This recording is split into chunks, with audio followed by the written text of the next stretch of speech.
நம்ம தெனாலிராமன் ஒரு நாள் வந்து அரண்மனை தோட்டத்தில் கத்திரிக்காயை திருடிட்டு என்ன பாடுபட்டாரு அப்படின்னு சொல்லிட்டு தெரிஞ்சுக்கணுமா, வாங்க கதைக்குள்ள பார்க்கலாம்.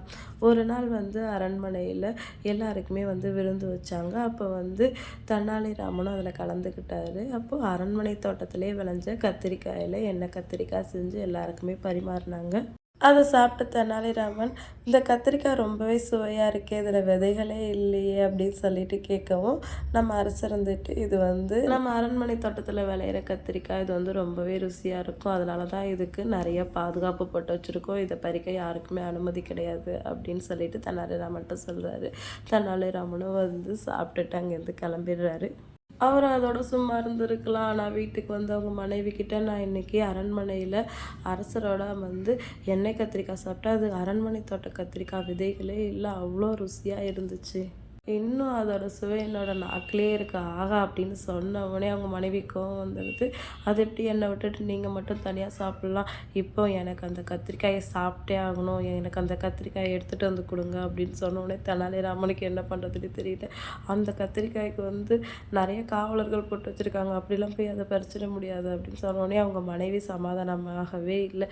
எனக்கு அதெல்லாம் தெரியாது, எனக்கு அந்த கத்திரிக்காய் வேணும்னு சொல்கிறாங்க. சரின்னு வேறு வழி இல்லாமல் நம்ம தெனாலிராமன் போயிட்டு யாருக்கும் தெரியாமல் அதுலேருந்து ஒரு 4-5 கத்திரிக்காய்களை வந்து பறிச்சுக்கிட்டு வீட்டுக்கு வந்துடுறாரு.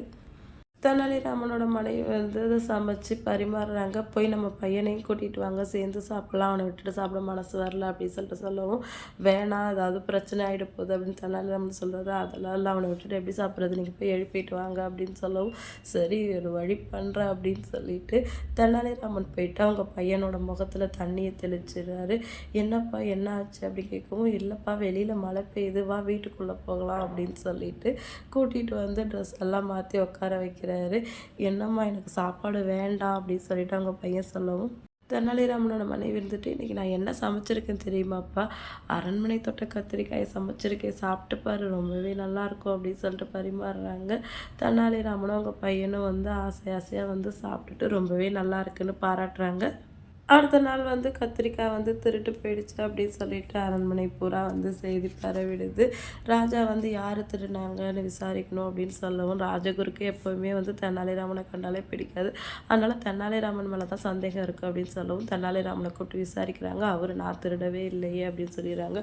அவங்க குடும்பத்தில் இருக்கிறவங்கள கூப்பிட்டு விசாரித்தா உண்மையை கண்டுபிடிச்சிடலாம், தெனாலிராமனோட பையன்கிட்ட விசாரிக்கலாம், அவன் போய் சொல்ல மாட்டான் அப்படின்னு சொல்லிட்டு ராஜகுரு வந்து ஐடியா கொடுக்குறாரு. அதோட தெனாலிராமனோட பையனை கூப்பிட்டு விசாரிக்கிறாங்க. நேற்று நீ என்ன சாப்பிட்ட அப்படின்னு சொல்லிட்டு, நேற்று மழை பெஞ்சிச்சு இல்லையா, அப்போ வந்து எங்கள் அப்பா அன்னைக்கு எழுப்பி கூட்டிகிட்டு போய் சாப்பிட சொன்னார், அப்போ ராஜா தோட்டத்து கத்திரிக்காய் தான் எங்கள் அம்மா சமைச்சிருந்தாங்க, நாங்கள் சாப்பிட்டோம் அப்படின்னு சொல்லிட்டு அந்த பையன் சொன்னோன்னே எல்லாருமே வந்து சிரிச்சிடுறாங்க. நேற்று தான் நம்ம ஊரில் மழையே பெய்யலையே, இந்த பையன் ஏதோ கனவு கண்டிருக்கான் போல் அப்படின்னு சொல்லிட்டு அரசர் வந்துட்டு தெனாலிராமன் மேலே வீழ்பழி போடுறதை விட்டுட்டு உண்மையான திருடனை தேடி கண்டுபிடிங்க அப்படின்னு சொல்லிடுறாரு. இப்போ தெனாலிராமன் வந்து அவரோட சமயோஜித புத்தியால் அவர் வந்து இந்த வழக்கில் இருந்து தப்பிச்சிட்டாரு. ராஜகுருக்கு வந்து அவமானமாக போயிடுது. இதே மாதிரி இன்னும் நிறைய நல்ல கதைகளை தெரிஞ்சுக்க நம்மளோட சேனலை சப்ஸ்கிரைப் பண்ணிக்கோங்க, வீடியோ பிடிச்சா லைக் பண்ணிக்கோங்க. இன்னொரு வீடியோவில் நான் உங்களை மீட் பண்ணுறேன். டாட்டா பாய்.